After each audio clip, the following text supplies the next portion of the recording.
The Revolutionary Power of Love: How Black Women Entrepreneurs Are Redefining Success.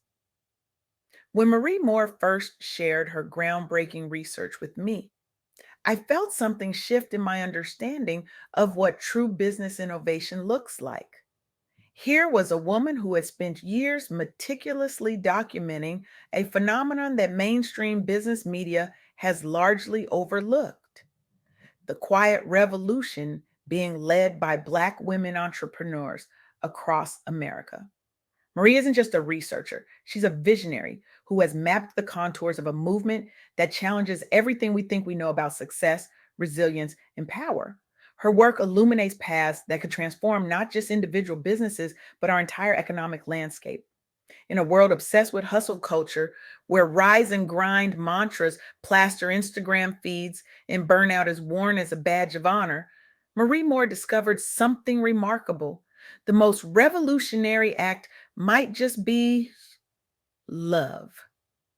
Not the greeting card kind, not the fleeting emotion, but love as a deliberate practice, love as resistance, love as business strategy. What if I told you that right now, in boardrooms and startups across America, a quiet revolution is happening? What if the most innovative business model isn't about disruption or scaling fast, but about something we've been taught to leave at the door when we enter professional spaces? Marie Moore's groundbreaking work documents how Black women entrepreneurs are transforming adversity into opportunity through what she calls the Phoenix Principle. Her message is deceptively simple: don't forget a love. Sounds soft, doesn't it? Maybe even naive in our cutthroat business culture. Perhaps that's why we dismiss it so easily. Because we've been conditioned to believe that success requires hardness, that vulnerability is weakness, that emotions have no place in strategic planning. But after diving into Marie's research, I've come to understand that this approach isn't just heartwarming, it's strategic, it's powerful, and it's changing the landscape of entrepreneurship in ways we need to pay attention to. Let me ask you something. When was the last time you heard love discussed in a business strategy meeting?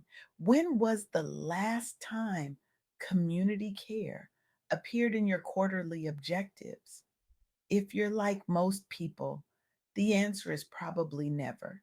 And that's exactly the gap Marie Moore's research illuminates. In April 2025, over 106,000 Black women lost their jobs in a single month. Economic setbacks, institutional barriers, systemic exclusion. The statistics tell a familiar story of marginalization. But what happened next defies conventional wisdom. Instead of retreating, these women advanced. Instead of competing, they collaborated. Instead of adopting traditional business models that had excluded them, they created new ones rooted in mutual support and shared resources. The result? A surge in Black women founded businesses that are not just surviving, but thriving and changing how we think about success in the process. One woman Marie interviewed said something that stopped me in my tracks. When the system pushed me out, I stopped trying to get back in. I built my own door and invited others through it. This isn't just resilience, this is revolution. And at its core is a radical commitment to love, self love, community love, and love for purpose that transforms obstacles into opportunities. Take Mario Meermeister, founder of Postings, a social media agency operating across the UK and Germany. As a woman of color in a competitive digital market, she faced the familiar skepticism and bias that greets many underrepresented founders. But rather than conforming to traditional industry norms, she doubled down on authentic communication. She built a team, predominantly women, where emotional intelligence was valued alongside technical skill. She created a company culture centered on care, both for staff well being and client relationships. The outcome? A loyal client base attracted not just to their expertise, but to their transparent approach rooted in empathy, international expansion, sustainable growth. During economic downturns, when competitors were laying off staff, postings retained their team and even expanded because their business model wasn't built on extraction, it was built on relationship. Marie Jo didn't succeed despite prioritizing love and care. She succeeded because of it. But here's where it gets really interesting. Marie Moore's research reveals that the most powerful transformation happens when individual acts of self love expand into collective action. Recent trends highlight groups of Black women founders pooling knowledge and resources through informal collectives rather than going it alone. These mastermind groups share contacts, funding leads, and self care strategies without competition or gatekeeping, all underpinned by genuine encouragement to don't forget to love. The results speak for themselves: higher rates of business survival and growth among participants versus isolated peers. Improved mental health outcomes. Several group members winning grants or partnerships previously out of reach individually. One founder in these collectives told Marie, I used to think vulnerability was a luxury I couldn't afford. Now I understand it's a resource I can't succeed without. This is the essence of what Marie Moore's research reveals. Love isn't soft, it's strategic. But let's be honest, this approach challenges everything we've been taught about success. We live in a culture that glorifies the grind, that celebrates burnout as a badge of honor.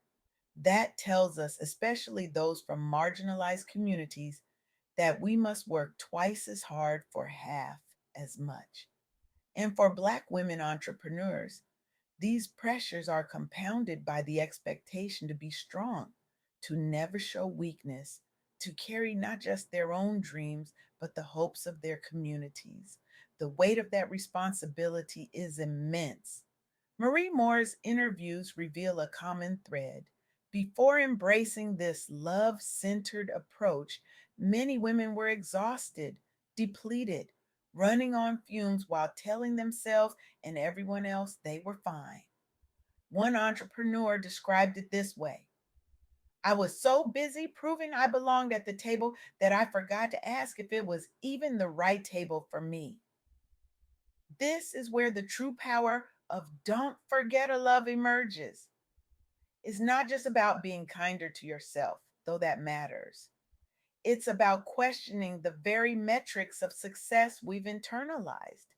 What if success isn't measured by how much you sacrifice? What if it's measured by how authentically you show up? What if prioritizing well being isn't selfish, but essential? These questions are particularly revolutionary for Black women entrepreneurs who have historically been expected to conform to business models that weren't designed with them in mind. By centering love for self, community, and purpose, these entrepreneurs aren't just building businesses, they're modeling a new way of defining success that honors the journey as much as the destination.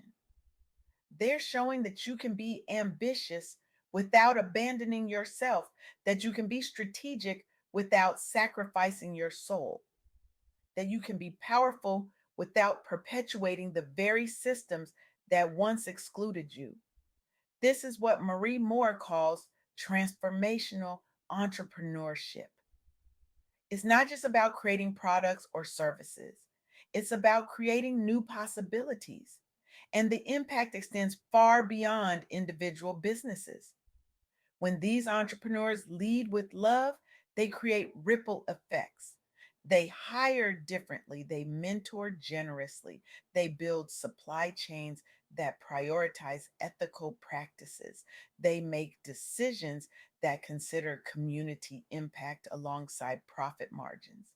In essence, they're not just changing how business is done, they're changing why business is done. One founder in Marie's research put it beautifully: I'm not building a business, I'm building a legacy of love that happens to generate revenue. Now I can almost hear the skeptics. Love sounds nice, but does it scale? Is it practical in a competitive marketplace? Can it withstand economic downturns? The data from Marie Moore's research suggests yes. Businesses founded on these principles demonstrate remarkable resilience. When faced with challenges, they don't just survive, they adapt creatively because they've built networks of support rather than going it alone. During economic contractions, they often outperform peers because their loyal customer base, attracted by authentic values, stays committed even when budgets tighten. And as for scaling, these businesses may grow differently, often more sustainably, with deeper roots in their communities, but they grow nonetheless. As one entrepreneur told Marie, I'm not interested in blowing up fast and burning out. I'm building something that will outlast me.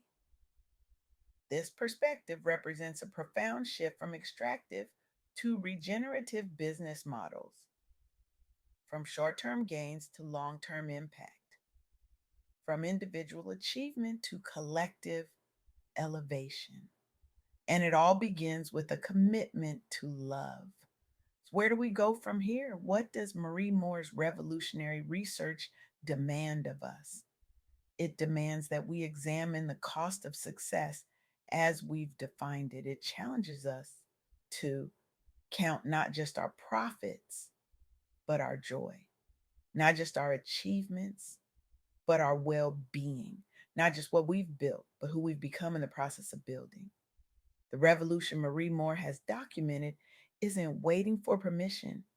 It's happening right now, led by women who refuse to choose between their humanity and their ambition. And their example offers us all a powerful invitation to reimagine success as something that nourishes rather than depletes, to build businesses and lives that generate not just wealth, but wholeness. This isn't just about business strategy. This is about human flourishing. This is about creating systems that serve life rather than extracting from it. So I challenge you today: look at your own definitions of success. Ask yourself what you've sacrificed at its altar.